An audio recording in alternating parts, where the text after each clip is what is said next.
And we are live. How are you, Marie?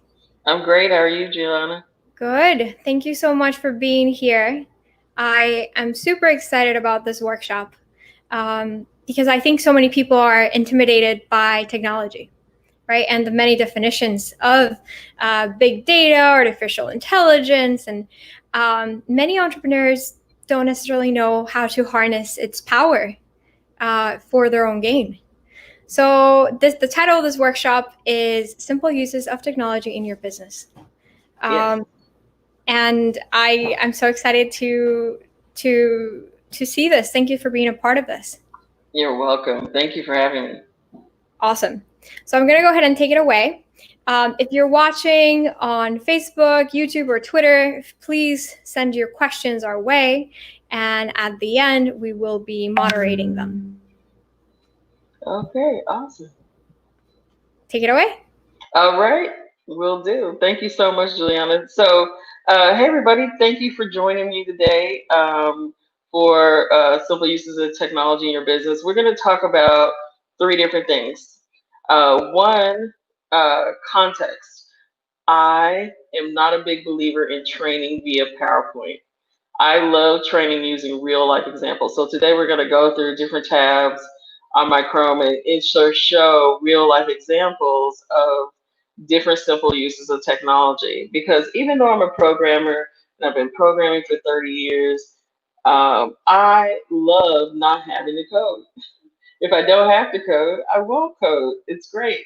So there's a lot of really great things out there that you can actually use in your business if you don't know how to code, if you don't know anything about how tech works, but you need to get things done. So this is what we're going to talk about today. So first thing I'm going to do, let's see, share my screen here. We're going to talk about what to do with all the ideas in your brain. So the first thing we talk about are tools for uh, mind meld, sort of data dumps. How do you get all the stuff, all the ideas in your brain out into something that can be organized? And so one of my favorite tools is a tool called Toby. And what Toby is it's better than bookmarks. So you can see here on my screen, I have lots of bookmarks. I actually love my bookmarks. But I have a lot of anonymous things in my brain that aren't yet bookmarked and aren't yet put together. So you can see that Toby is actually a tool used by many different companies you know and love, and they have members in over 144 countries. And you can see all the different examples of Toby here, but I'm going to show my Toby just as an example of my brain dumps that I have. So the first thing is, you have to have ideas, right, to run a business. And then when you have those ideas, it's not always, uh, it doesn't always make sense to put them into systems or sort of do things right away or make things happen right away. But you need to just figure out a way to sort of like organize it and put it together, right? And so in my Toby, you can see I have 154 savings. I really got to clean it up. But these are my brain dumps every day or every other day. So you can see there's lots of different things in here. I even have one, I think, in here for my shopping wish list from the last couple months with different tabs in it and things like that. And then you can even see the tabs I have open now can be saved into a session. So essentially, it's a Chrome extension. You just literally click on the Chrome extension and you hit Save Session. And then from there, it will literally close all the tabs and put them into this format. And then when I want to reopen them, I just hit Open Tabs right here. And then if I want to share them with somebody else, say I have a brain dump with somebody else, I can literally go here to the Share tab, hit Share, and then send an email to any of my teammates or share my collection, right? Very, very, very low tech way of sharing information and keeping track of information. And then if I want to move it around, I can move it around and I can actually drag it. See if it'll let me drag it. So it's taking a moment. I can actually drag these around and move these in different ways. I can get rid of them even though they're saved in this collection. I can edit the name of them if I want to keep them under a certain name. And I can also organize special boards just for particular functions of my business. So if I want to know, I want my customer support team to actually have particular tabs open, I can make those tabs for my team and then share them. So there are really, really amazing tools available. Amazing tabs available that you can put together and then sort of like, okay, here's how I want to make sure that I have everything at my disposal every day. If you have a checklist of things you need to do or a checklist of apps you need to do every day, Toby is super, super helpful. So that's why they call it better than bookmarks. So it's just under gettoby.com or the Chrome store. And we're going to talk more about the Chrome store in a minute. The other thing I want to talk about, just again, a very simple example. All of you know Google Drive or OneDrive or Dropbox or Box. One of the things that is super important to keeping your business in order is having a library or having what we call SOP, right? It stands for Standard Operational Procedures. And so one of the things we do in our business and what we counsel all of our startups to do and all of our entrepreneur clients to do is to have a drive, right? And to have a drive that is a library um, where you have all of the aspects of your business organized. So you can see here in our drive, we have many different departments, the different areas of our business, and they're shared with different team members right here. So you can see there's different team members there, and then you can see there's libraries, there's timesheets, there's all kinds of things there, right? So making sure you have a drive that has how you operate your business and making sure you have it so that it's shareable with other people on your team. That's the other thing, right? So you have your brain dumps that are shareable. That's kind of like the unorganized information, the organization that changes every day. That's sort of like more kind of out there, right? Then there's the organization. There's the organization of the information that you have that you need to keep organized so that you can talk to the bank, your investors, executives, other team members, right? That are critical, the mission critical parts of your business, right? So that's finance, that's HR, that's sales, right?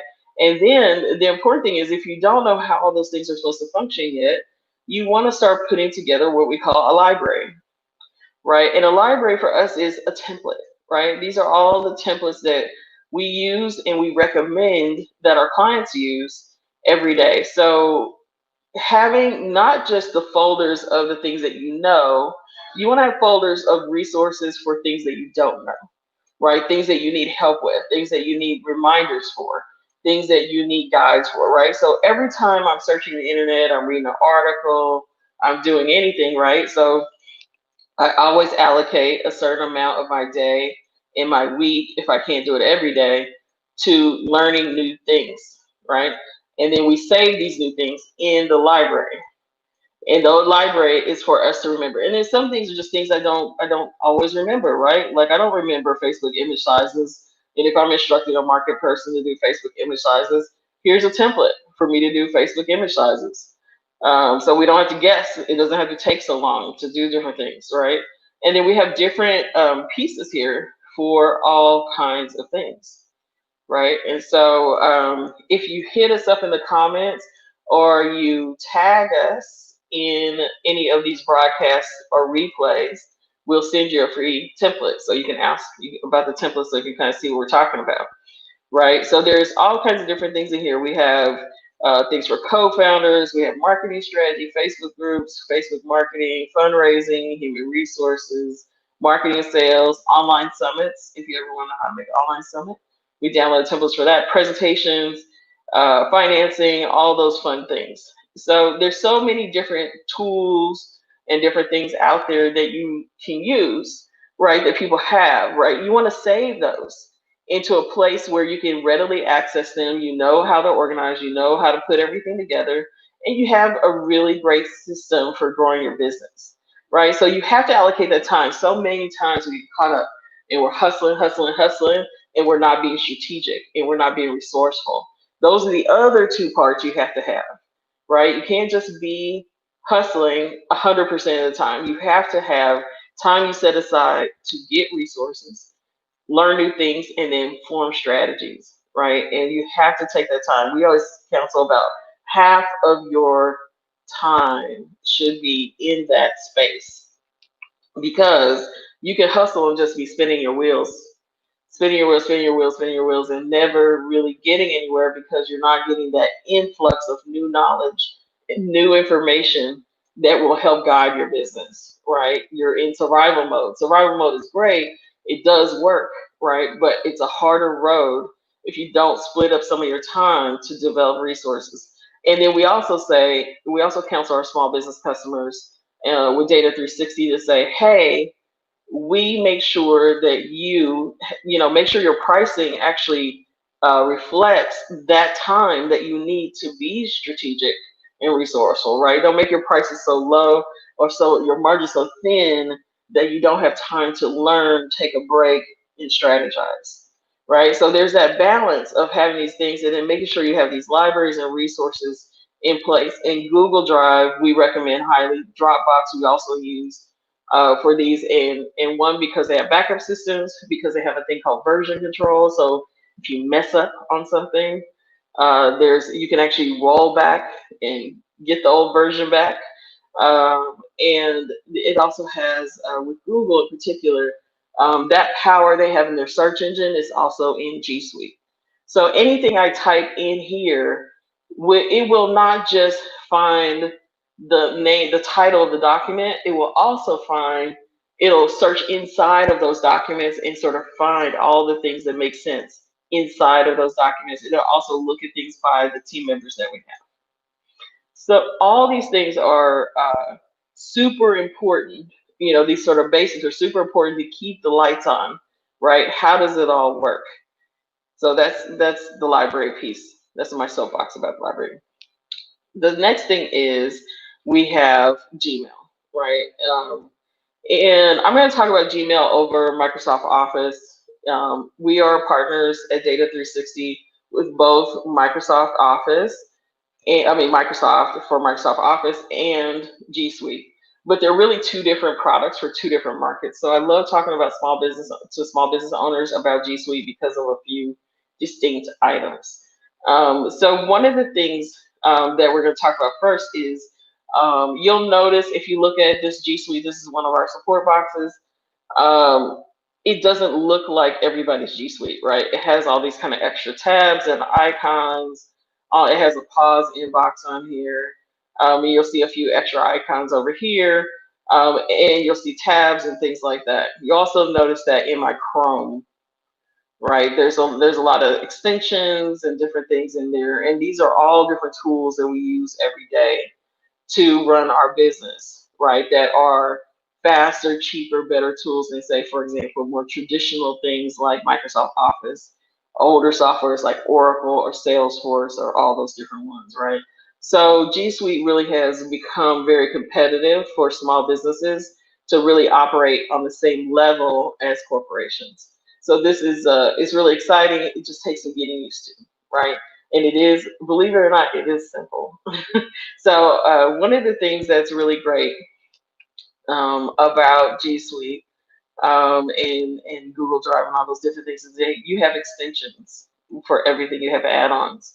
And so what that looks like is, see that plus sign I just clicked on the side?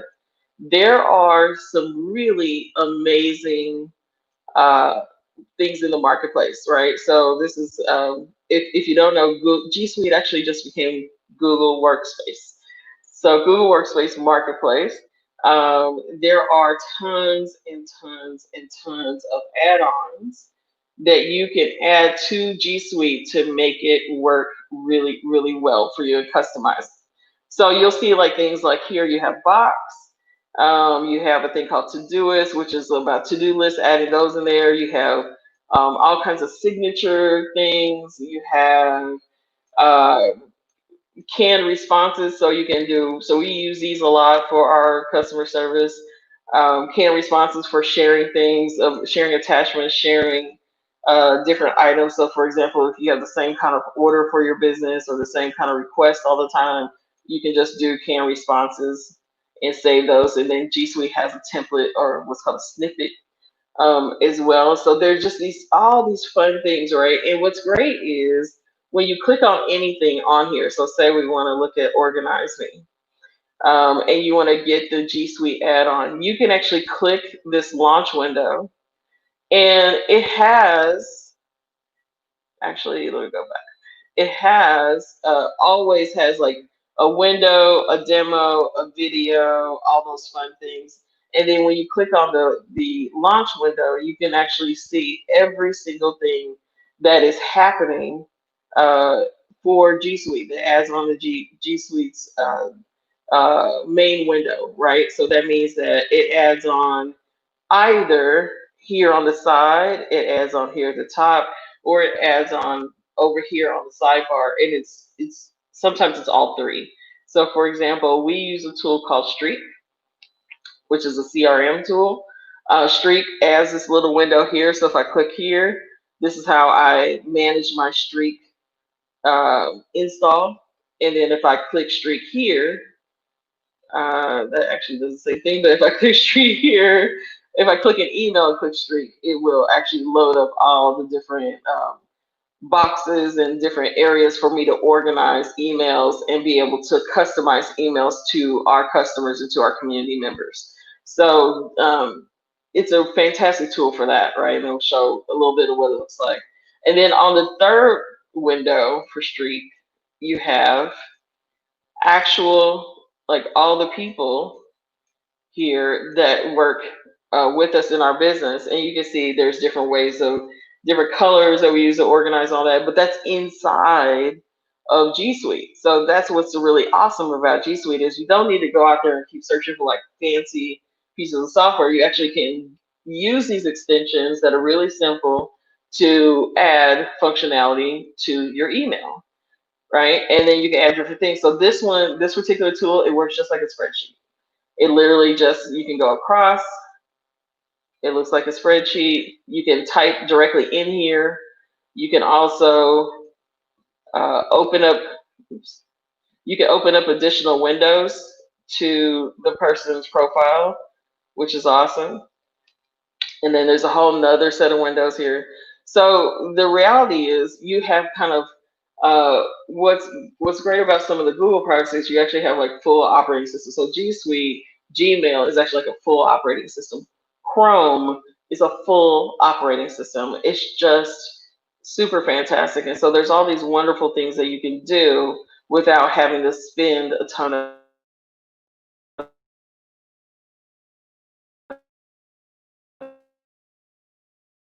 money, right? So Streak, for example, 19 bucks. Can't beat that. There are lots of other tools that you can add, lots and lots and lots. And so that's where this marketplace goes into effect. So you want to make sure and look at, really, again, take that time to get your resources, right? So we talked about the brain dumps. Then we talked about the organized data, the thing you need to do to like make the business run every day. And then we want to talk about productivity, right? So making sure you understand what tools are out there to help you be more productive. Again, so we don't want to go, again, no 100% hustle time. Want to take half our time and look at strategy and resources. So, right, so this is the resources part again. So we want to look at the resources and then we want to add it strategically to our G Suite. So we want to make sure that you have all the aspects in here. So you can see what's great about the G Suite Marketplace. Looks a lot like our library, right? So it's organized by accounting and finance, administration, right? ERP and logistics, which means how do you run your day? How do you run your logistics to fulfill orders? HR and legal, marketing analytics, and sales CRM or customer relationships. So that's like your customer service. Again, all great organization tools. And then there's some other productivity tools, right? So there's some creative tools where you can add things in there. There's web development. There's office applications, right? So not just meaning like Microsoft Office, but like applications to run your office every day. So how do you connect Box and Dropbox if you don't want to use Google Drive to G Suite? How do you begin to do signatures? How do you do calculators, right? How do you make sure your teams can collaborate together, all those fun things. And then there's task management, which is really great, right? So the task management we'll talk about also with one of my favorite tools. But there's many different task management tools, whether it's a note-based one, full project planning, what's called a Trello board, if you're familiar with Kanban boards, or task list, right, which is like a to-do list, or any of these are all plugins to G Suite, right? So this is about how do we then move from brain dumps to resource to what you don't know to making it productive, right? And then looking at how do we add productivity, how do we add efficiency to every single aspect of the business, right? So this is about taking things that you would normally do manually in meetings and phone calls and all this stuff and adding the software just very strategically to handle those things or make them more efficient, right? Whether you're working solo, you got a small team, you don't working on a lot of financing, that's why these things become really important. These resources are your lifeblood. This is like your financing. So you don't want to just rely on financing, you want to have tools to use. So let me actually elaborate a little bit on also what's available, right? So in addition to just the regular sort of marketplace tools, a lot of the providers have sort of mega suites of tools, right? So one of them is the in the actual apps themselves. So if you look inside, so actually let's go back just to show an example. So this is for basic ops. You can see it's a G Suite add-on. You can see all the reviews here, whether people think it's cool or not. You can see all the different things that they offer here on the summary. But you can also see if there's something else that that particular publisher offers. So basic ops here, you can see they have a website, so you can go to basicops.com, and then you can see all the different tools they offer in relationship to G Suite and potentially other software tools as well. So this takes, to do this homework, right? You know, get these resources. You need to look at things, research things, kind of figure out those planning aspects, right? So there's kind of like what you're doing now and how you can improve it in the future. So you want to spend equal times in your current reality and your future reality, right? Because that's how you keep the engine going. So a bike has two pedals. You want to make sure you're pedaling on both sides. You're not just pedaling on one side. That's kind of like where you're just hustling all the time. You're just really pedaling with one leg, and that makes things hard. So you want to pedal with both legs, and then you really want to get an electric engine for your bike, which is software, right? Productivity. So you need to spend time on this particular part for that. So once you go to their site, so I happen to be working with Cloud HQ right now. You'll see that there are lots of apps in here that go inside of Gmail. They do different things that Gmail doesn't have natively, right? That people need. So like saving emails to PDF, we use that one. Sorting Gmail inbox, formatting subject lines, adding greeting cards to Gmail, right? That's fun. Adding YouTube clips to Gmail. Creating a Gmail co-pilot. We're helping somebody help you with your Gmail. Screenshots, doing screenshots, backing up emails to AWS, adding auto VCCs, right? So you don't have to keep typing in blind copy to whatever. Different snippets, again, web clippers. I mean, there's just this one publisher has so many tools, and I was like, where have I been? I haven't seen this really until 2 days ago. I just found this particular one. I was like, this is great to share for the webinar. And there's so many different ones about syncing and backing up your Gmail. And then you can just put these together, and it's actually really simple, right? It's just a sort of taking the time, focusing, and then implementing, right? And making sure you have that implementation happening. The other thing I want to go over is the actual Chrome store. So you can see here that in my Chrome, I have tons and tons of extensions, right? I'm like an extension nutcase. I love extensions. And so extensions are really great because there are so many different kinds, right? And just like the G Suite marketplace, there is a Chrome marketplace. So if you want to know how to get to it, you just basically go to your browser and you type in Chrome marketplace. And you'll see here it has the web store. And then just like G Suite, right? This is kind of like another level of productivity, right? So this is like if we're talking about G Suite as one level of productivity, the next level would be to do it with your browser, right? And find those tools that are there. And you probably have had these conversations with people. How'd you do that? What happened here? But besides just a general conversation, you don't want to do it, you don't wait until you're just stuck. To do it, you actually want to do it when you have that planning time and it's not an emergency, right? So then okay, I have these tools, I know this is what I'm going to pick. And then you may find you might outgrow those tools or whatever, so you just want to constantly have that going. And that's the same with this particular um, function here, right, with the web store.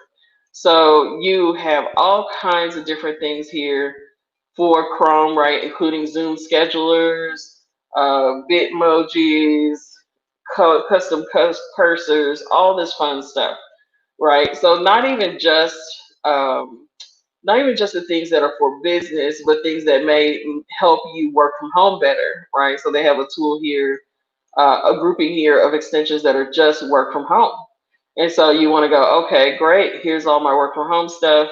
What would make me happy? Let's take a look at it, right? And you can take a look at any of these.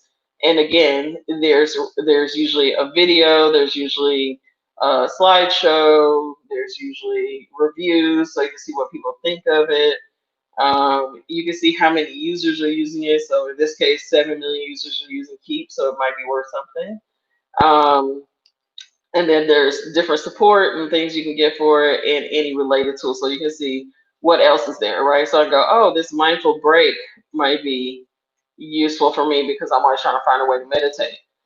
So then you say, oh, okay, great. Here's a little mindful break exercise. So I can just click add to Chrome. That looks good to me. I add the extension and then that helps my day run better, right?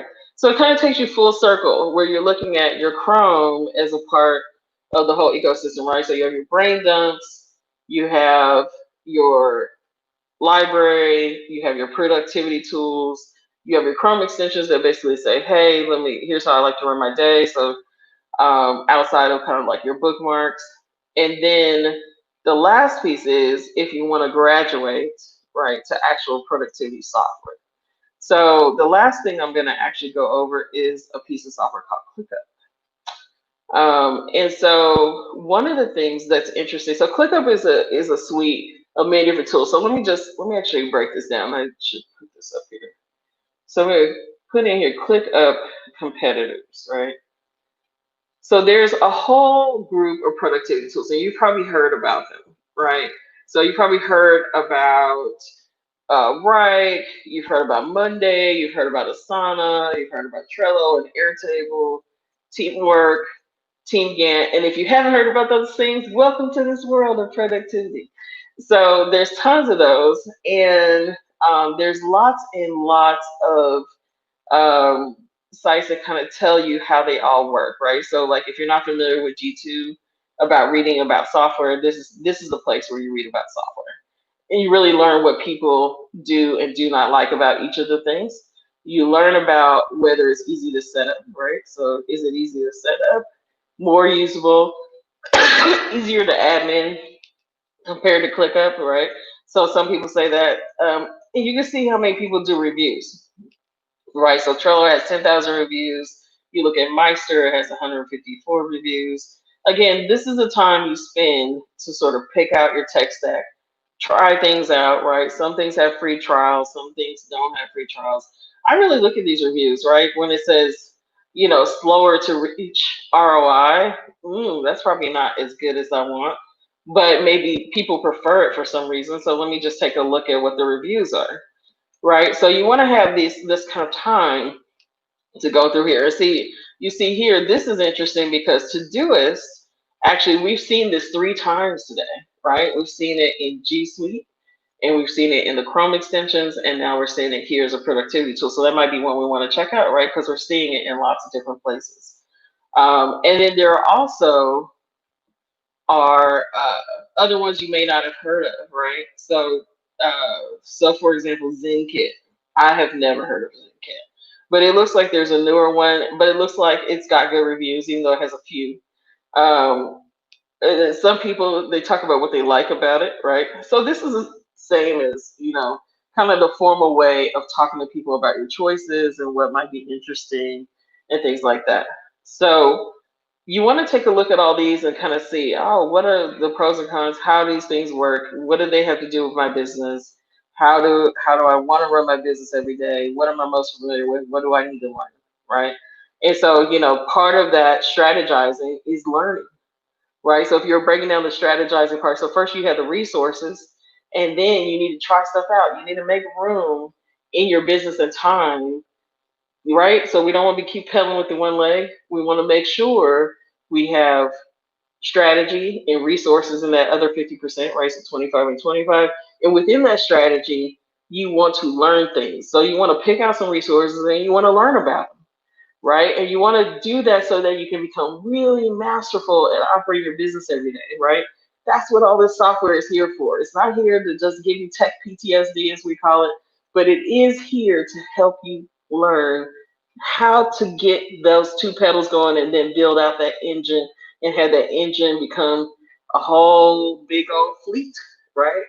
Of wonderful cars and trucks and all the things that need to run your business every day, right? All those resources that run your business that take you down and take you all the way, take you down the road and take you all the way through the whole world, right? And so you have to learn how to build up all these different little engines to make things work every day, right? So that's why we recommend that.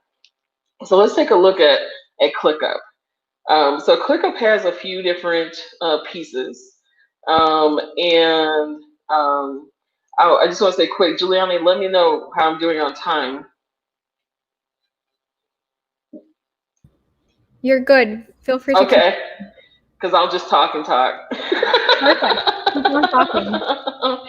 So let's go into this software, right? So this is kind of, so if you take Google Drive, bookmarks, G Suite, right, Chrome, all these different things together, you have then there's a point where you can graduate into what's called productivity software, and there's kind of different levels of those, right? So we talked about all the alternatives. We of course don't have time to review everything today, so you can comment and ask us about anything you've been checking out, and we can help guide you in the right direction.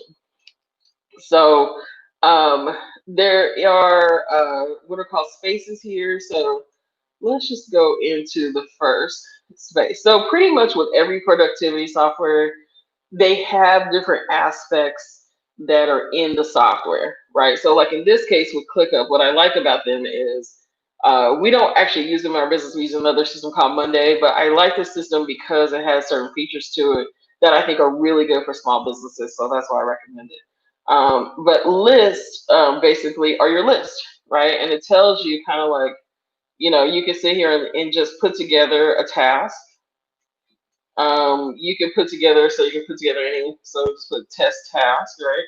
And then you can put together, you can click on it and you can add all these details to it, right? So this is where you really start to get effective. And that's where the strategy comes in, right? So you're looking at your tasks, your subtasks, right? And this is like the strategizing is almost like the brain dumping, but it's targeted at something. It's not just brain dumping like I'm exploring things and I don't know where to put it. It's putting it into order, right? And then knowing that you can take any of this information that you add into here, right? So if I say, okay, I have to do 5 things, right, to get this task going, to complete this test task. So action items. So I'm going to do test A, and then I'm going to create a task. Test A. And I'm going to create a task. So test A is in here now. And so then from there, so I go open, test A. And then from there, I can put all the to-dos related to test A. So just like the to-do list, if you decide to use that one, you can start to translate that into more sophisticated software later. So we have that. We have all the attachments, so I can add attachments from Google Drive. So you'll notice the commonalities here. Dropbox, OneDrive, Box, right? Just like we do in the extensions, we can use those for the same purpose here in the productivity software. So, the point here is you can build up to this kind of level, right? You can do all these different things. You can add comments for people to find. You can also assign it to people. You can mention people in tasks. You can assign comments, right? So this is where you start to really have a team that needs to work together. So let's take a look at the examples here. So here we have run AdWords campaigns. So some of you may be already trying out Google AdWords or Facebook ads. This is a tool to actually help you organize yourself and communicate with others about those tasks instead of sending mountains of emails, right? So that's what a lot of entrepreneurs do in the very beginning is they send tons and tons of emails with no real organization to it, and then they're like drowning in the emails, right? So that's why you don't want to do that. You want to have either extensions to your email box to help you organize it inside of it, or productivity software that connects to your email box and sends you reminders and things like that. But you want to make sure you just don't just have mountains and mountains and mountains of emails. Even I've had the same issue, right, until recently. So making sure you have progress, you're tracking your progress, you're making notes about how things need to happen, right? You can share these things publicly with people, so you can put together a actual link to share with anybody anytime. So things again don't get stuck in email. Uh, Adding different comments, right? Adding different files, right, to the same issue, right? So say you have creative for your Google AdWords you want to share, right? Being able to print these things out, being able to show the history of how things work, right? That's where the productivity really comes in handy, right? So for example, with us, we just landed a big client this year, one of the biggest clients that we've had in our whole history. And someone messed up, right? And we were able, because of our productivity software, we were able to go back and track everything that happened with the account, show it to the client, show them where they messed up, and then come up with a quick solution. Otherwise, we would have been in some kind of dispute process or claims or whatever, right? And it's because we're tracking things properly and we're completely organized in our productivity software, right? So there's a point where you hit a certain level and you're fulfilling certain orders and you need this kind of level of organization. So that's why you want to start with the other tools and build up, right? You build up that muscle, right? So it's like, first you're pedaling a bike, right? It's like, oh, well, I guess if you started in preschool, right, you're doing a tricycle, then you're doing a bike, right? Then you're doing maybe a motorcycle or a car, a jalopy or something, and then you're going up to a regular car. Then, hopefully, eventually you have that dream car, that sports car, right? And that's where this productivity comes in. This is like the sports car for your business, right? And it can get very sophisticated. And then there's even bigger packages you can get into. But the point is, these are actually fairly simple for you to deploy, to answer, right? So literally you sign up and all of this is already ready for you, right? You already have all these samples. You already have all the tabs and you can make more. You have videos that can teach you how to do everything, right? So that learning time. The same with the rest of the software, right? So we have boards. We can show things that are in progress. You have a part called workloads where you can actually, if you go into the more advanced level of the product, you can actually see what people are working on. If you have teams and things like that, right? So you can do a lot of the Chrome extensions and add-ons if you're working solo, but once you start moving into teams and you need to communicate with other people, then productivity software comes really, really in handy. So workload is a big one, and resources. So when you start paying money, you have overhead, you have monthly things you have to do. You want to see who's being productive. And then timelines, you can see how the timelines are going with each department. Are things unscheduled? Are they overdue? Again, you can share the links, print them, all those fun things, right? There's always like these three buttons right here. If you feel lost by software, my tip is always to look for these three little buttons right here, right? That's one. And the second thing I always advise our clients and our team members on, look for the part that has a question mark or says help. That will tell you everything. And I know it seems counterintuitive. It seems like, well, I should just be able to click and do what I want. No. Use the three buttons and use the help, right? They're both important. Nobody's watching. You can do it, I promise. So make sure you use that. But so in here, you have all these different timelines. You have the three buttons, right? So you can see what can happen here. And then you have, which I love about ClickUp, you have mind maps, right? So you can actually map out things that are really great for your actual business, right? So this is an example of a mind map. So it just automatically made a mind map for the things that are in here, which is really, really awesome. And so you can then look at, okay, here's the task, here's what's going on. I get a good visual overview, right? I can kind of move things around and kind of see what is it that I really am doing right now in my business on a visual level. So that's really cool. That's one of the fun parts about what's available. And then you can do all these customizations with it. Again, see these three little dots right here. They're right there.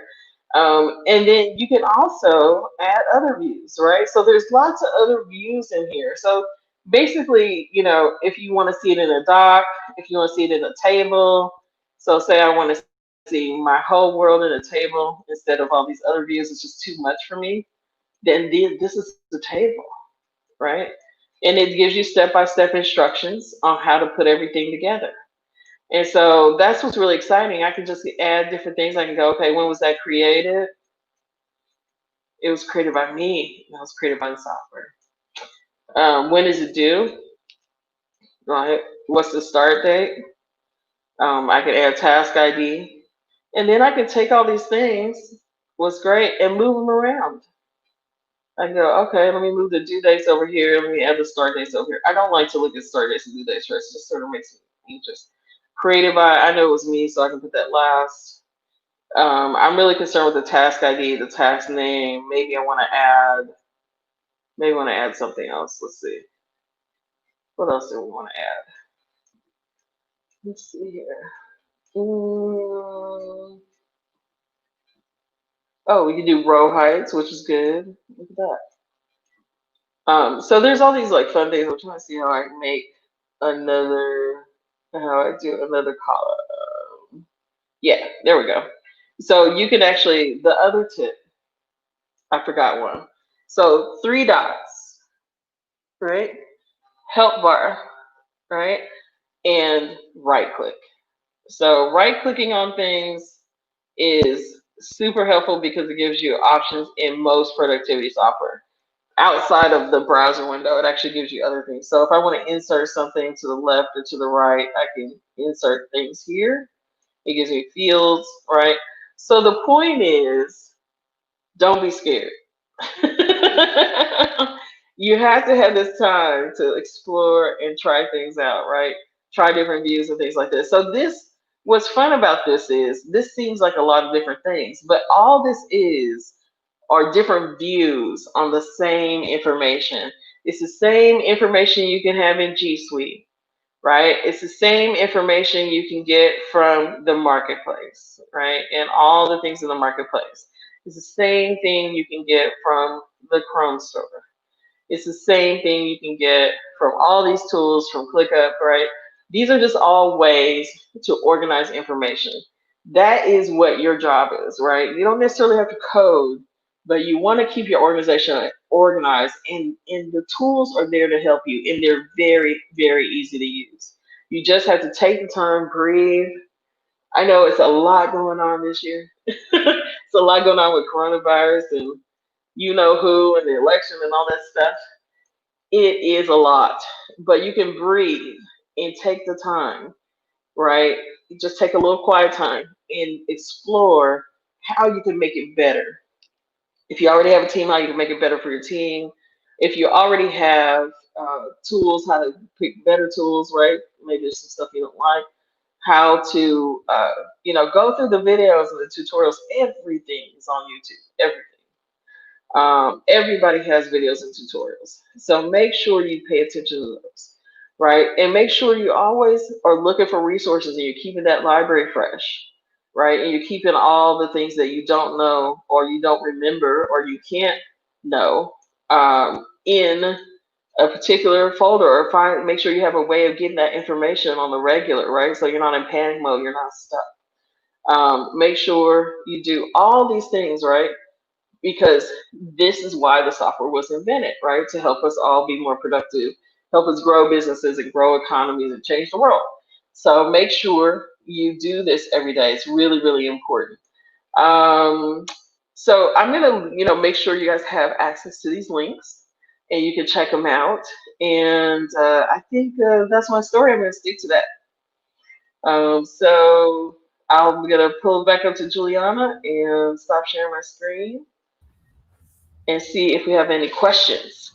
Thank you so much for that. So we do. And Awesome. so I'm just going to read them in order this time, Okay. right? And merge the ones that are similar. So I have a question about switch tasking. Do you have a favorite app to minimize switch tasking? And what is your favorite plugin for Outlook to keep track of tasks over email? Yeah. So with Outlook, so let me actually. The coolest thing about Outlook, just like Google now, so Microsoft sort of took a playbook from Google, or maybe Google took a playbook from Microsoft. Anyway, I'm not gonna pick sides because they'll just come after me and ask me questions. If you type in Outlook plugins, right? I'm not an Outlook user, but if you type in Outlook plugins, you can see, or they're called add-ins, right? The type ones for Outlook that are there for tasks. And the trick is just going to be to take a look at those, right? I'll add that also to the comments and the descriptions in the video. But there's literally a blog that says 20 best Outlook add-ins for 2020, right? And you have all the ones that are there. You can literally check them all out, and it tells you about. You just go to the ones that say task, right? And there's always something there for tasks. So it looks like I'm just looking through the page. There's the same ones we just looked at, right? So there's Trello. Mm-hmm. A lot of people like Trello. I can recommend Trello. It depends on whether you like those little squares or not. Mm-hmm. But I do like Trello. Or Asana? Trello. Trello. Okay. Why? Yeah. A lot of people like Trello because of the squares. I'm not a big fan of squares. I kind of like the ones that look like a spreadsheet. Yeah. So Meister Task is there, is a plugin for Outlook. Pretty much, it looks like everything that's a plugin for Outlook, for G Suite is also now a plugin for Outlook, which makes sense. Right. So make sure and look those up. So a lot of productivity falls through the cracks when you're just moving from one task to another and another and another. Do you have something to help you with that? Yeah, I actually use Notepad on my Windows machine.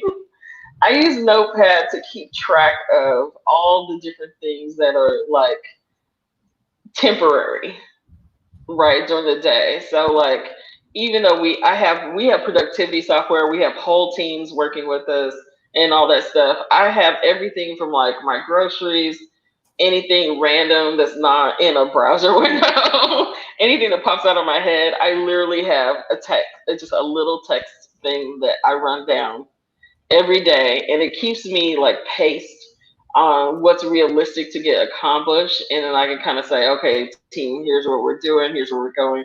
But I literally just keep like hey, don't forget to go take a walk. Don't forget to Being eat the fish today. food.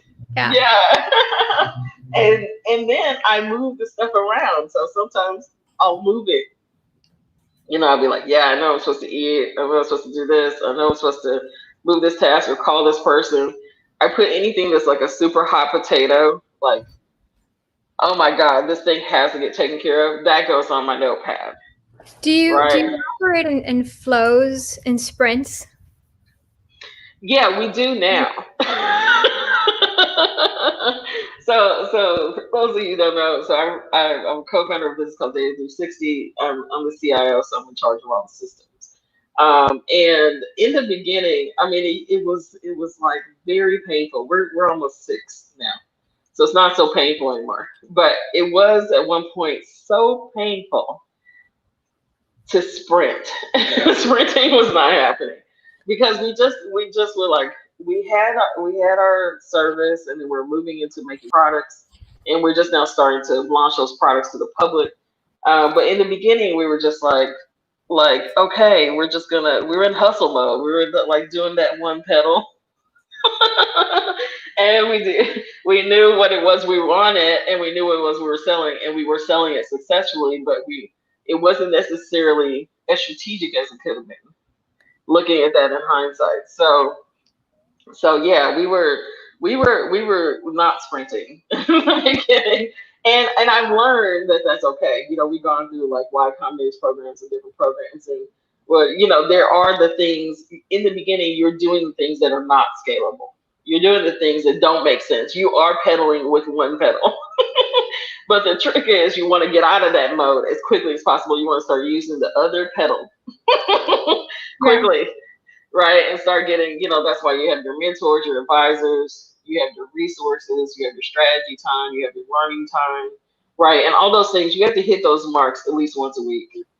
And if you're not hitting those marks once a week, like we were hitting them every 6 months at one point. To be honest, we were like not changing very fast. We were kind of like, okay, we're gonna bang our head against the wall. But then it went up to 3 months, then it went up to 1 month, then it went up to week 2 weeks. And now we're every 2 weeks, 1 to 2 weeks, which is I've learned normal, right? So if you don't know, Facebook does their sprints every week. Snapchat I think does every 2 weeks or something like that. Most companies every week do their updates, And can so you? that's pretty normal. And here's a quick question that just came up. What is a sprint? What is a sprint? So a sprint is you have a set of objectives. So you kind of have like a big goal, right? And then you want to break it down into different chunks. And so hopefully, right, in the beginning, it does not happen, so don't be alarmed. But eventually your goals will be broken down by quarter and by month and by week and by day, right? And so a sprint is part of a system called Agile, which you can look up Agile. Mhm. And what it means is you have a set of objectives for that week that reflect your overall goals, and you want to get those things done, right? It's like a task list on steroids. So the sprint is a collection of all the tasks, right? And then once you have all the tasks, then you can achieve different objectives. And then if you don't achieve those objectives, in traditional agile, you have a backlog. So you have the things that you didn't get done, and then you need to figure out where you're going to fit all the things that you didn't get done in the next sprint, right, or in subsequent Mhm. sprints. And then if you have multiple sprints, then from there, that's called an epic. And an epic is basically the overall goals and projects and objectives and everything in one plan. It's like your quarterly business plan or your weekly business plan. I know that probably sounds like super scary for those of you who have put together a business plan and think that's it, I'm done. I'll never do the business plan again. Or I have a pitch deck, great, it worked. I'll never do it again. I have really bad news for you. It just keeps going on and on and on. So that's where the sprint kind of fits into the piece. And how is agile different from Scrum? Yeah, so they are sort of related, right? So let me get out my little cheat sheet because it's, you know, a Scrum Master, right, um, is, a person that focuses on, very specific things for, uh, let me say, uh, let me actually start back. Agile is very much related to software and software development, whereas um, it Scrum is more focused on how the software is actually delivered, right? So Agile is more about development, and Scrum is more about delivery. And so there are actual like real comparisons between all these different things. And then there's I talk about Kanban boards. So there's like Agile, Scrum, Waterfall, and Kanban, right? And So those are so different these are methodologies. all like really technical terms that in practical reality don't necessarily mean anything when you're super early. Um, I'm trying to think, kind of like the best way. I would say, Scrum is kind of like Agile's cousin.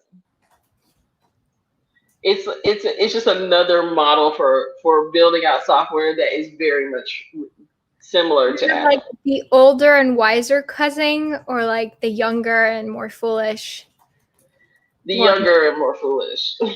Okay. And what about the waterfall? Is that Now, like, waterfall's like your grandpa. that's what I was thinking. Yeah.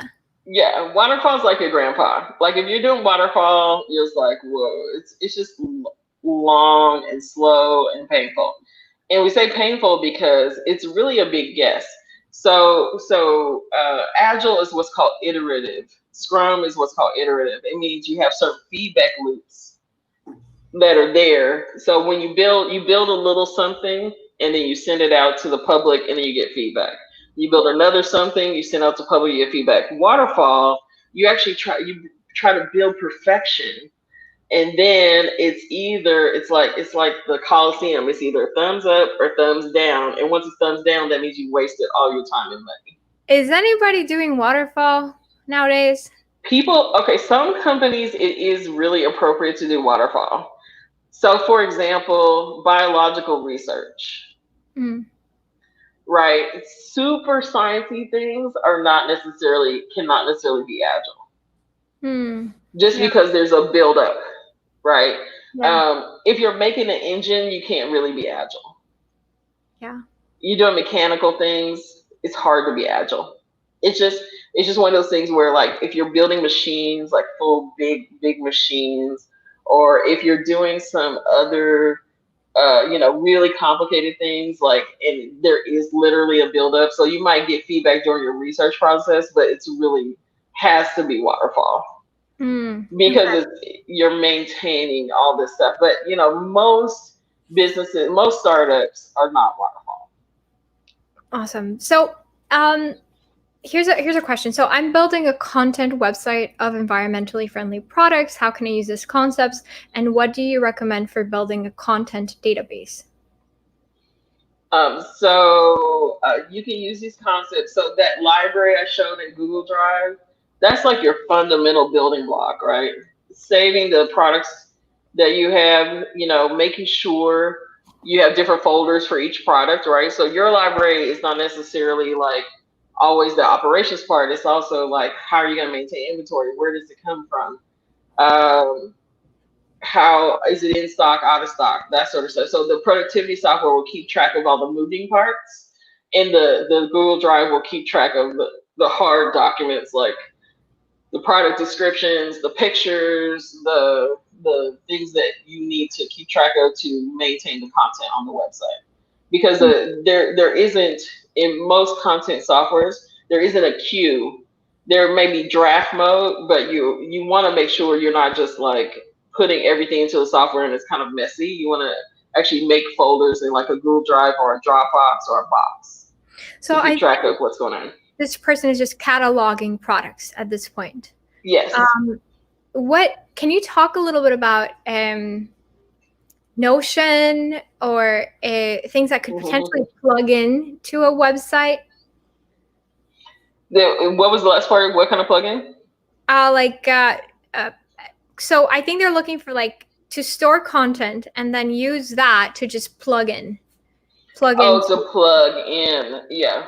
Yeah. Ooh, that's okay. So there are systems. So we, when we do e-commerce, we recommend Shopify. Yeah. We don't recommend like a WordPress.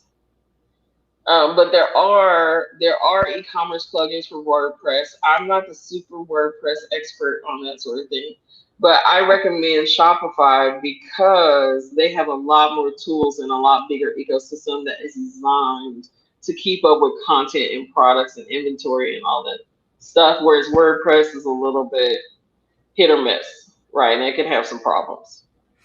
So some people are watching this on Facebook, and it's very appropriate they ask, what app do you recommend to fight social media addiction? Social media addiction, like Headspace, Calm, any of those, right? And there are actual apps out there that turn your phone off. That will turn your phone off for certain amounts of time. Yeah. And password, and if you don't know the password, you have to wait like 4 hours. Yeah, you have to wait. There's ways to kind of like trick your mind. Yeah. Into stopping, right? And make sure that it's really, I mean, it's like any discipline. It's an agreement you have to make with yourself, right? This is what I've learned about getting older. You have to make these agreements with yourself, and you have to have integrity with yourself. Yeah. And that comes to making schedules, making apps, getting tools. What's great about software is they're just tools to keep you in integrity with yourself, right? Yeah. What's your vision? How do you talk to people? When are you taking a break? When are you going for a walk? Right? All that sort of stuff. I really use software quite intentionally and somewhat spiritually to keep myself in order, right? And go, okay, here's where I talk to my yoga teacher. Here's where I meditate. Here's where I'm keeping track of. Here's where I keep track of the team. Here's the record of what I've said to the team in the past that I need to honor, right? And keep track of, right? And all those different things. So I really use it as a place for, I why I'm passionate about being a CIO is because it helps our team kind of keep track of all these things. Yeah. So here's a CRM question. So how do I know when I should graduate to a CRM instead of just using a spreadsheet or Google Sheet for my contacts? That's one question. And we have another CRM question. That's we're currently using Salesforce as a CRM. What's a good way of tracking engagement? And is there a CRM that's easier to customize? Yes, there is. Yeah, I have an immediate reaction to Salesforce. Oh no, we use Salesforce. When I would say after you dealing, if you're having to track more than 100 people, a CRM is appropriate. Because it's just tracking in a spreadsheet becomes really gnarly, right? And we've even dealt with customers even when they're above 50 people. It's hard to track the details. It's hard to see and understand the details without CRM software. Yeah, there are. I always remind people that Salesforce is like a super old piece of software now. And so there are tons and tons and tons of tools. But what I would say, the one that I love the most that is like low code, they actually give you like $1,000. I can place that deal. I can give you that deal code, Juliana. Is Airtable. Airtable is fantastic for so many things, and a lot of really big businesses use it. And we even use it to keep track of our contact details because there's not a really great software in their libraries. They have a whole thing called the Airtable universe, and it's all the app templates that people have bought. So you don't even have to like reinvent. You don't have to like make the template in Airtable. You just pull up all the ones they have, and then boom, it's done. Nice.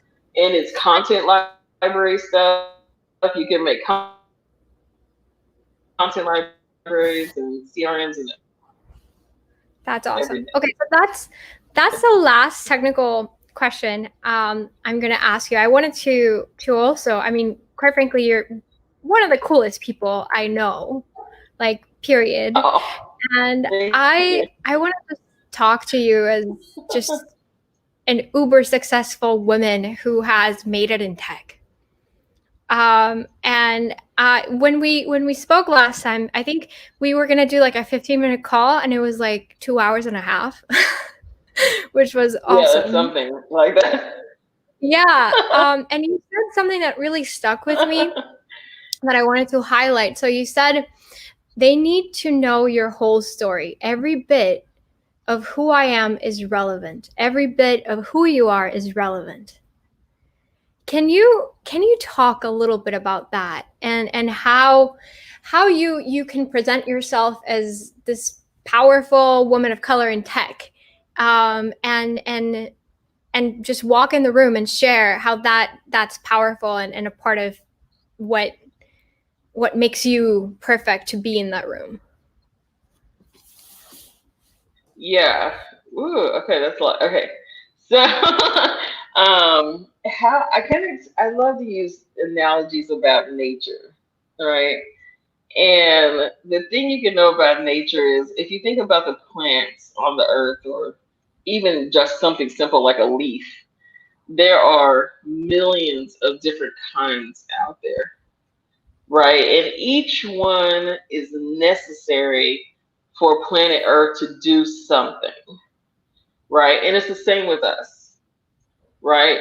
We may all be people. We may be Latina. We may be, I'm a mixed race Latina. Juliana is Latina. Somebody's black. I'm black, and all these different things, right? But we all have a unique purpose for being here, right? Just like the plants, just like the animals, just like the countries, just like everything, right? We all have this unique contribution. So the key is to get self awareness of like, what is all this stuff, right? What is all this stuff in my story? What is all this stuff in my personality? What are all these things in my interests? And how can that be constructed as a recipe? You're the master chef of your life. How can that be constructed so that you're a AAA star restaurant, right? Where do you put that, right? Where do you fit in to everything, right? So everything in your story is super relevant, super relevant. This is why I can tell you also if I get older, everything makes sense. If you ever see the movie Slumdog Millionaire or any of those kinds of stories, right? Everything in your story actually does make sense. It's just whether you embrace it and you have a smooth ride, or you resist it and you have a rough ride, right? So the more you resist about yourself, the more you resist about your story, the more you kind of like don't want to deal with things, the harder it gets, right? Because the universe is just going to keep coming back at you. God is going to keep telling you about yourself because this is the journey of being here, right, on earth. Is what is you're here for a reason. There's no denial about that, right? You can make an extremely negative reason, or you can make an extremely positive reason. You have a choice. You have free will.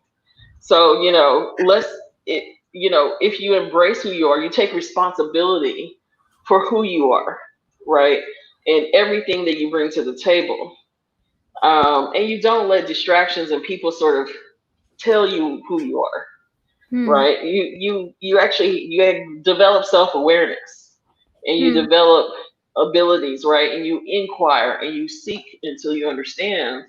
Then the ride gets actually really good, right? And you can be that hero, right? It's like I was watching Harry Potter with my daughter over the over the week of the Halloween weekend. We watched four of the movies, and I was just like, this is such a great story because you see how Harry becomes very self-aware. He becomes aware of his own powers. He becomes aware of his abilities. He becomes aware of what makes him scared and what makes him happy and all this stuff, right? And that's what we all go through, right? But we don't just go through that as people from adolescence to adulthood. We do that with our creativity and with our mind and our visions, right? There's another level that you can go to with your vision that fits into the world, Right, right. And how long did it take you to embrace your full self and show Yeah. up in these places that don't look like us, that and have that confidence to say, like, this is all of me. Yeah. These are all my powers. Yeah. Like all heroes, I encountered a big bad enemy, a really bad enemy, called racism, a really bad one. And I had to transcend past that point. And so I had to go, okay, not accepted. Great. They don't want me to go this far. Great. Okay, they're gonna actively stop me. They're gonna make some bullshit happen, so I can't go further. I was like in shock, in pure shock, because I was so sure it was just like, I'm just gonna go straight up to the next level. And it did not happen. And so I had to stop and study and learn things and learn my rights, right? And learn uh, talk to some people. And the funniest thing was the people that helped me were people directly connected to my past, like to Mhm. my grandparents. And to all the people, all these different people, right? It was like, oh, I was surrounded with this information the whole time, but this is when it became relevant. And then I learned that I could create my own pathway. I Yeah. just It's sort of Go like, ahead. I guess that pressure, it's like a seed in the soil, right? It has a crack through the shell, and then it has a crack through the soil, and it's all grimy and nasty and wet and weird, and then it sprouts up, and then it sees the sun. It was kind of like that. That's quite the journey. It was a journey. But what I can say is, it's all worth it in the end. You just kind of have to be like, okay, I'm going to get past this point where they won't let me in, right? It's like if you don't let me in the door, I'm gonna go to the wall and carve another one and let myself in. And I'm gonna get the tools and do that. how do you how do you deal with it? How do you address it? How do you confront it? Do you confront it? Hmm. Is there times where you let it go? And what does Hmm. that do to your soul and your mental health? And how do you cope with all that? Yeah. Well, the number one answer is God. Yeah. Yeah, I mean, really, having a higher power. There's no coincidence of why every old person in the world says that. Because what happens is there's a place where you're stuck and there are no answers. And it's horrible. There are no answers. You're stuck. Yeah. And then something comes along. It's like, if you're in a dark tunnel and the rain is coming and you're wet and you're exhausted and you can't walk any longer, then somebody comes along. Doot, doot, doot, doot, doot, doot, doot. And look, there's a helper.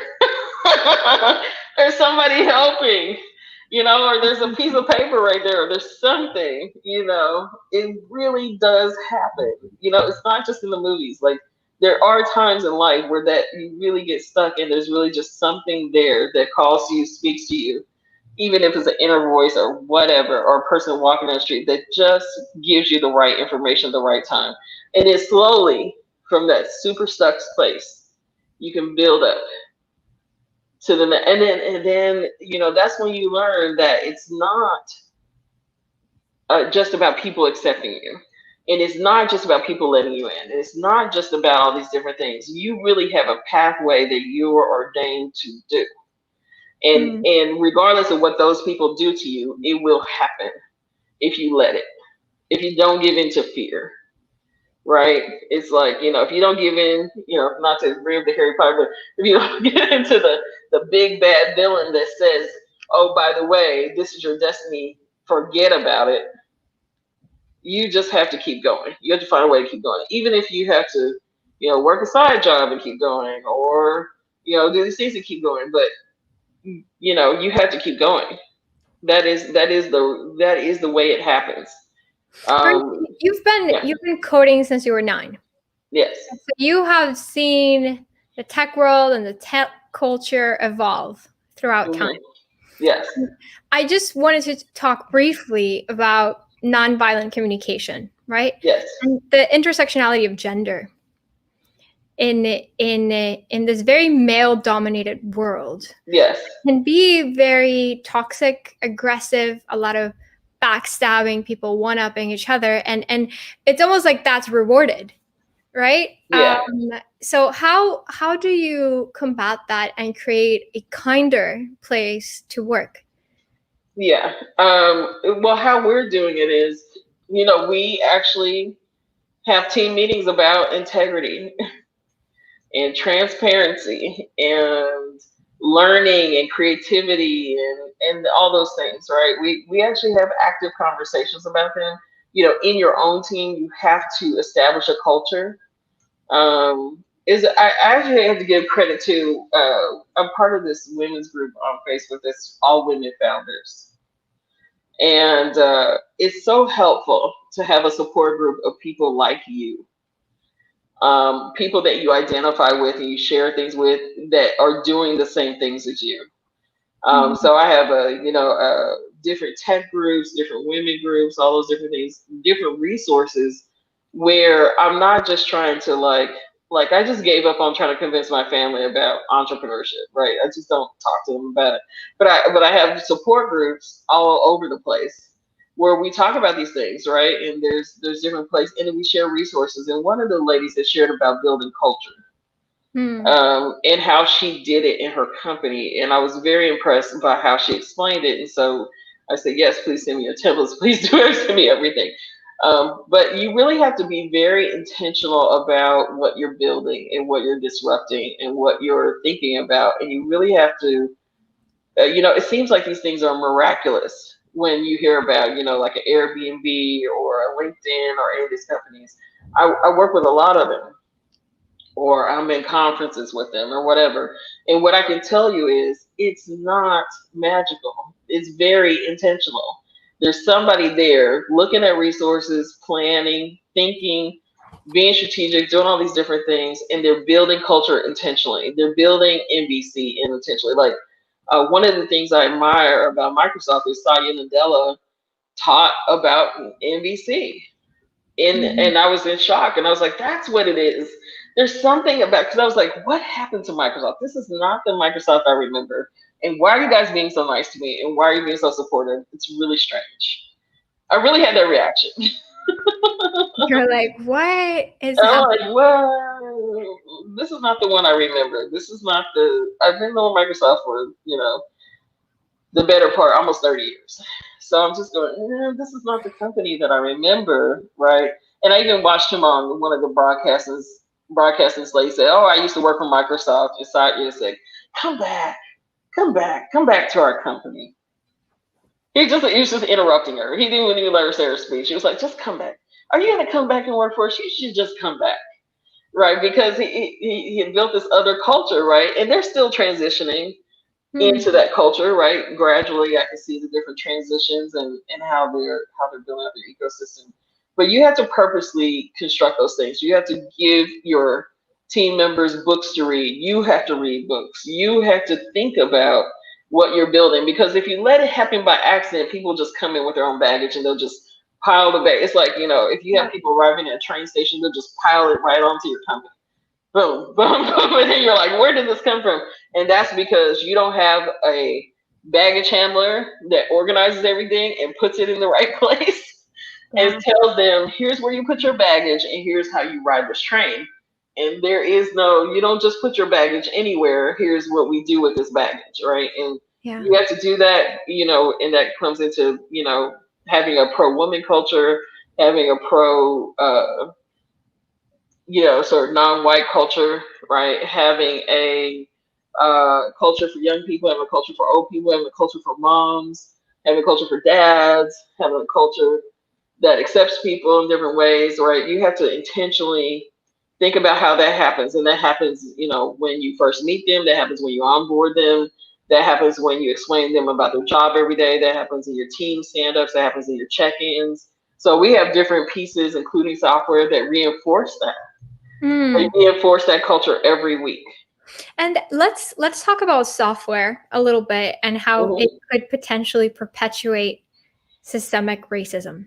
Yes. Because it's something that really concerns me is AI technology is built by flawed human beings who are using uh, one type of person to build the facial recognition um, algorithms that might recognize when someone is experiencing anger, right, or is experiencing a explosion or mania, right?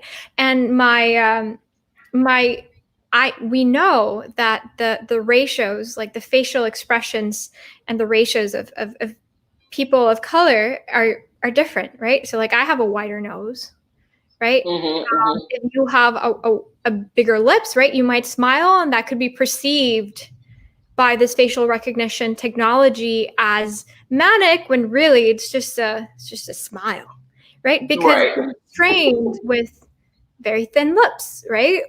So Right. how let me just doomsday scenario this, right? Let's say this facial recognition built to detect aggression or is sold to militarized police, right? Who then has motive to further persecute people of color. Right. Right. Um, is this like just am I completely going into science fiction? Is this possibly reality? And if so, what can we do? How can we organize to stop a potential scenario from becoming reality? Yeah. I mean, part of it is a literacy issue, right? So part of it is we all really have to have some kind of technical literacy in our understanding of how these things work. Because the only way that feedback's going to get in there, the people who are doing these things are not going to welcome our feedback unless we can tell them how to change them or we can change them ourselves. It's just, if you have power, you're not going to want to share power most of the time. Yep. Yep. So, I mean, that's part of the reason why I'm really passionate about being an engineer is because I can say, I don't like that. Let's change this around here. And this is that. And what you're telling me is yes. That Yeah. it can't be changed or it won't be changed or whatever, right? I'm just gonna roll around you and do something different. Mhm. So I saw that recently with a company we work with who's great. But they did a weird thing with their Black Founders program that I didn't really enjoy, and that was because they weren't really picking Black founders that were super empowered Mhm. to support. They picked a few, but they mostly picked um, Black founders who were highly dependent on their program. And so it was interesting to me, and I've seen this happen a lot, right? With Black founders, with women founders, they'll pick the people who don't necessarily really know what they're doing, and they'll say, "Oh, by the way, we mentor them, knowing that they have a very low chance of being successful." Mhm. And they won't pick the ones that are likely to be successful Mhm. because they don't really want to share the power with those people. Yeah, there's a lot of, I would say, and I think I talked to you about this over the phone, um, exploitation of people of color. Yes, And a lot of it is done under the umbrella and the premise of diversity and inclusion. right. So but really, if you're bringing, um, let's say, a Latina on, right? And you're actually not giving them any power, but you're just putting them in the front of the picture or behind the camera when you're giving your speech, you're Yeah, using that person to aggrandize your power. Yeah, You're and then all it doesn't matter. Yeah, you don't care whether they're successful or not. You're just yeah, like, they're in the picture, so I did my job. And yeah, so they're in the that's picture and they're yeah, actually gonna grow my power even further because then Latinas are gonna perceive me as caring about them. So they're going to buy my product and so I'm gonna be even more powerful without ever actually giving up any of my power to this person and sharing the decision making. right. And Um, sharing the ability to be the boss one day. yeah, yeah, Right? To be the boss or be the person in power. And so that's why, I think a lot of us, our company included, and a lot of my colleagues, we're building our own ecosystems because there's really a clear understanding that they're not going to completely let us in. They're not going to graduate us to the top. They're not going to make us CEO. It's not going to happen. So we have to declare our sovereignty. build And your own ladder. yeah, we have to build our own ladder and build our own companies and build our own VCs and build our own banks and build our own everything, right? That will accept that and then be competitive, take them out, right? Period. Yeah, Right. So I've seen companies recognize that this is a probability, and so they've changed because they know that this is a probability that they will be taken out because of all the people coming into power and declaring their own power. That is happening. So I've seen tech companies change, or I've seen them change partially or yeah, reluctantly change because yeah, they realize that everybody, it's not like software is not a secret. We all know how to program. We all have programmers in our midst. There's Latino programmers, there's African programmers, there's African American programmers, there's Asian American, there's South. Everybody, this stuff is spread out now thanks to the internet. Everything is everywhere. So if you don't think the everybody else is coming to eat your lunch, you are delusional. So they know this is happening. So we have a lot of corporate customers and a lot of corporate collaborators because of that reason. Because they just my feeling is it's not necessarily that they want to see us be successful, even though some of the executives are women of color and people of color who do want to see us be successful. There are a lot of corporations where they greenlight this stuff because they don't want to get taken out. yeah. So better to be friends while we're coming up, better to be buddies with us while we're coming up and while we're growing, than have us grow up and then take you out. Because that has been known to happen in tech. It's been known to happen all over the world. Yeah, and I think there are companies that are recognizing they have to step down because the truth of the matter is like there's only so many board seats in a board. And if all of these seats are composed of white men who are making decisions on behalf of women, on behalf of people of color, they don't have the life experience to understand uh, a great majority of the population. Yeah, and not just that, to Yeah, maximize their profit. It's well yeah, known. yeah, yeah, If for women are sure. half the planet, and we are, Yeah, your which I profit's think not is maximized. why It's super dumb.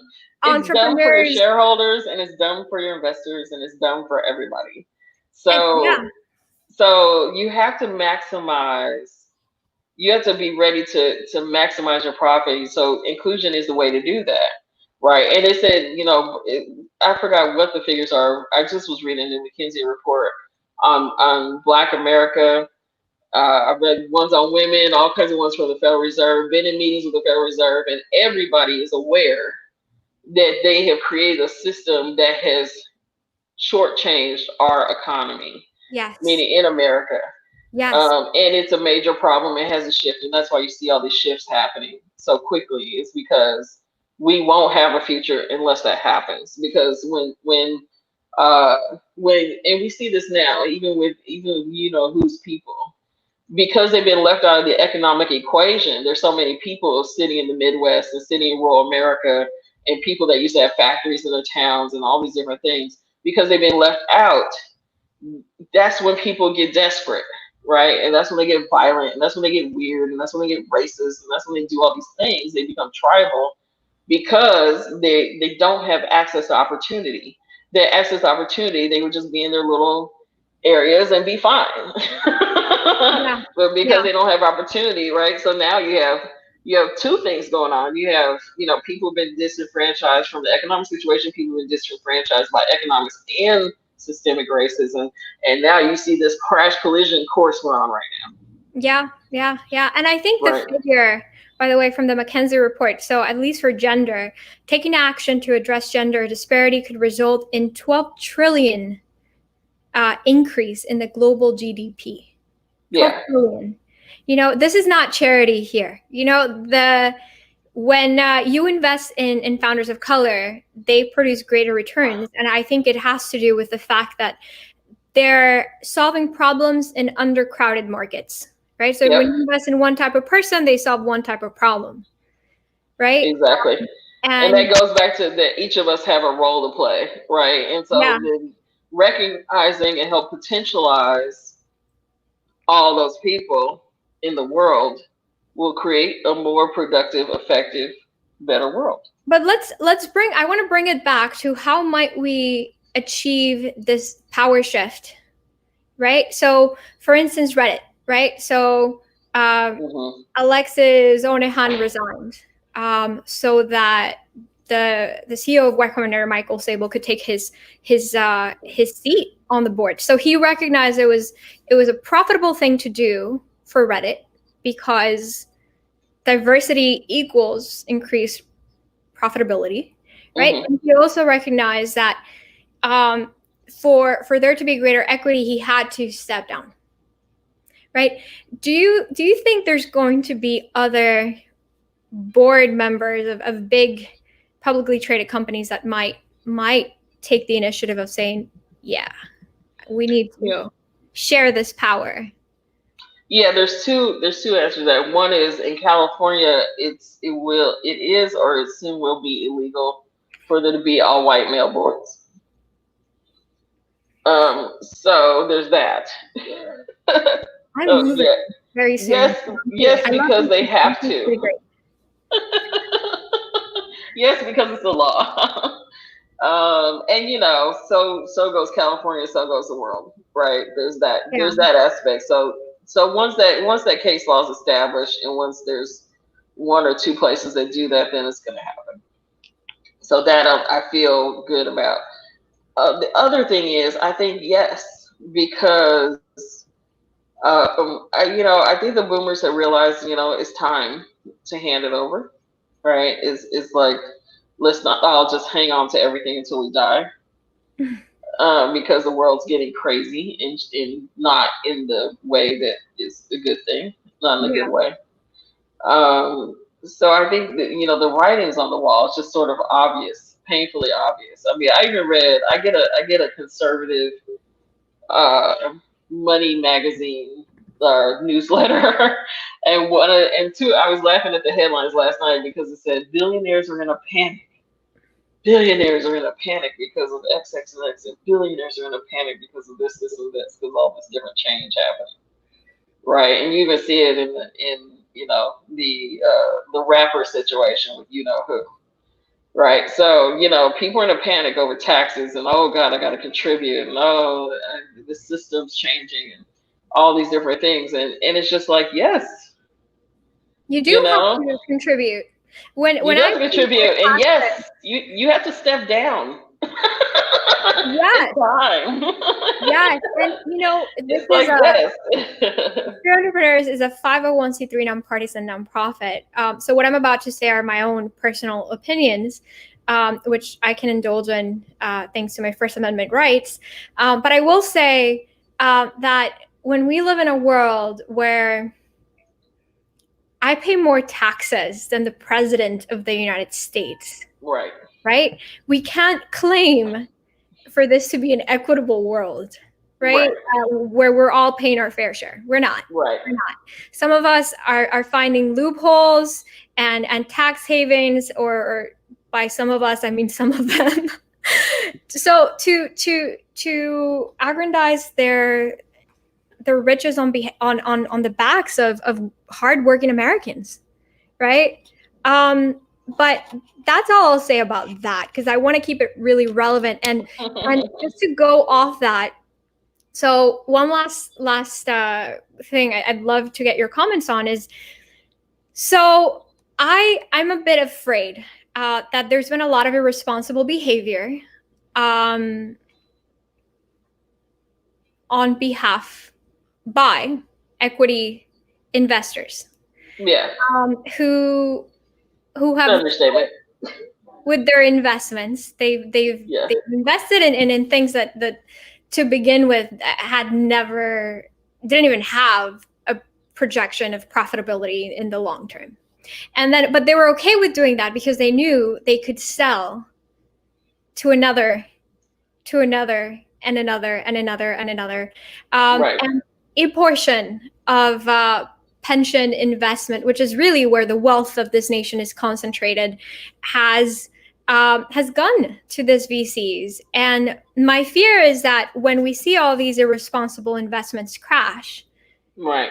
like WeWork, uh, what's going to happen to the teachers who have saved pennies and pennies at a time? So Yeah. speaking about like building your wealth on the backs of poor, hardworking people, right? Like teachers, pensions. Like is that something to be concerned with? And how can people who contribute to pensions hold their investment officers and VCs accountable for the way that they're handling their money? Yeah. Yeah. So I did write a letter once to some people that I was in business with, and my lawyers and so on and so forth, about that particular issue. Hmm. And I said, I cannot participate in this particular part of the market because I know what's coming. And Hmm. I will not participate in this part of this market. And I want to know where you stand on that issue. And the response was sort of like, make hay while the sun shines. Like, it's happening now and it's fine. Hmm. Um, it's just like the 2008 crash and previous crashes, and even Except this one, except for seen it coming. who being in office, right? Or if you watch The Big Short, Yeah. people don't see, people are very short-sighted, and they panic. Yeah. Right. So then they wait till this is, I mean, even, I'm not a super religious person, but even if you look in the Bible, you read it from cover to cover, it's the same dang on story over and over again. Everybody waits till the last minute. They don't heed the warning. They go through the craziness, and then they try to fix it after. Yeah. Yeah. And then you're like, oh, we've been doing this the whole time. So, my prayer for us right now is that we will have enough of a leap between our generation and the millennials and behind us to accelerate these conversations so that we don't hit the big bad emergencies. We've hit some of them already, but we don't Yeah. hit more. We don't hit more of them Yeah. because previous generations and those in power are just like, I'm just going to make hay while the sun shines. I'm old and I'll be gone in 20 years. Yeah. Yeah.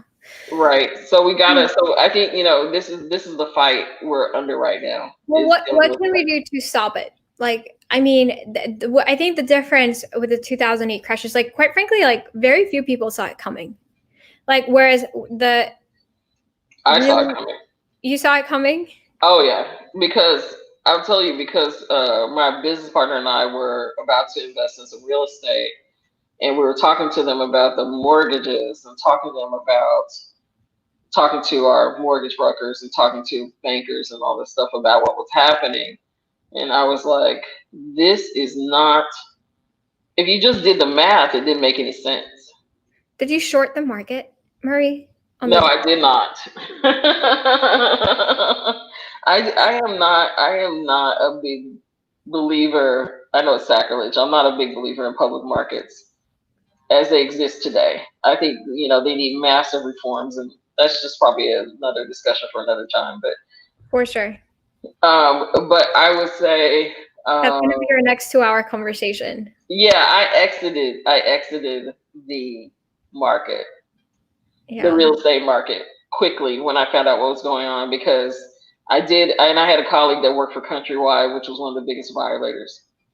Yeah. And it just, you put two and two together, you do the math, it just didn't make any sense. They have a similar right now. There's a similar car bubble going on, and then the big one is the retirement bubble. Ay, Dios mío. Yeah, Okay. so we have to have some other systems in place. I mean, the good news is, we're in this creator economy, we're in this maker economy. Clearly, I don't think our generation or other generations are going to be able to depend on traditional retirement. So we need to come up with other systems, and those things are being created. I do see them being created. Yeah. I just hope that they can get creative fast enough to where there's not, 10 million people wondering where their next meal is going to come from, like we have today. Yeah, and honestly, I'm particularly worried about immigrant communities and people of color who have not had the multi-generational capability of building wealth, Right. because Black Wall Street, right? A Black Right. retirement funds were And crashed. just Yeah. lack of knowledge, right? Just Yeah. no knowledge, right? And where does this knowledge come from? I always, that's why I say I really have to keep thanking the grace of God for some of the things I've learned in my life, because if I had gone a traditional route as a Afro Latina primarily in this world, I would have never known. There's so many things I would have known, right? But I had some other circumstances sort of intervene in my life. So, you know, I think it's important that we, share with each other, because there are some of us that really do know a lot about what's going on, and some of us don't know. And then, there has to be forums like this where there's listening and there's learning, there's teaching, there's sharing, and all that sort of stuff. So let's say what can you do? Because I feel like so much of it is like, so we know this is happening, but like, what can I do? Yeah, you have to build new systems. I mean, we have to build new ways of being, new life patterns, new ways of living, new Yeah. ways of financing things. I mean, there are literally people who are building all kinds of new banking systems. There are people who are building new currencies. There are people who are building. Oh no, I froze. Marie, either you or I are frozen. I think it's the Wi-Fi. Okay. You're back. I think you're back. Yeah, I'm back. Awesome. Okay. So I was just saying, if there's a revolutionary or a movement, we've sort of tracked it. There's lots of new things coming on the horizon. It's just, the gaps. The gaps are the issue. Yeah. The gaps are, do we have capacity to help the world? Do we have capacity to get to this community, that community? Do we have capacity to do these certain things? So, there's just a lot of work to be done. There's a lot of people to help. Yeah. And with that, I'd like to close and just talk about, the most revolutionary thing you can do is vote. That's right. Because you can do today. It quantifies our numbers. And Yeah. guess what? The word for everything that isn't white is not minority. That's right. You notice I did not use that word. I'm so glad you didn't, because I want it to be renamed power, right? Yeah. I want that for future legislators to be afraid, quite frankly, of insulting women and people of color, and knowing they can get away with it. Right. And thinking they can get away with it. Like, that's not, again, my personal Juliana opinions here, not street entrepreneurs. I do not represent my employer. Okay. But in all seriousness, I think voting is not a partisan thing. Go vote. And whoever you vote for, I wish you're able to sleep with it at night. And yes, Yes. that's that. And regardless of who wins, we have a lot of healing to do in this country. Yes. And I for one, think the process has already begun. So Yeah. I'm Me too. grateful you're here. I'm also grateful you were able to share some really practical tools for small business owners, who are confounded by how to use technology to operate their business. I didn't read you a question because you answered it, but I wanted you to kind of see. So someone wrote us and said, I'm older and I operate an Ethiopian bodega. I did not grow up using technology, and this has been very useful. Thank you. Oh, awesome. Thank you So so much. thank you, Mari. Thank you very, very, very You're much. welcome. Awesome. So again, this workshop is for those of you who are like, I just want to do my business. And yes, I need tech tools. Show me something simple I can use. This is for you. Okay, that's all. Any final words of wisdom? Stay the course. Deal. Deal, Stay deal. the course. I'll talk to you soon. All And if right. you're watching this and you haven't voted and you can vote, go vote Vote. Vote. now. Now. Bye. Thank you.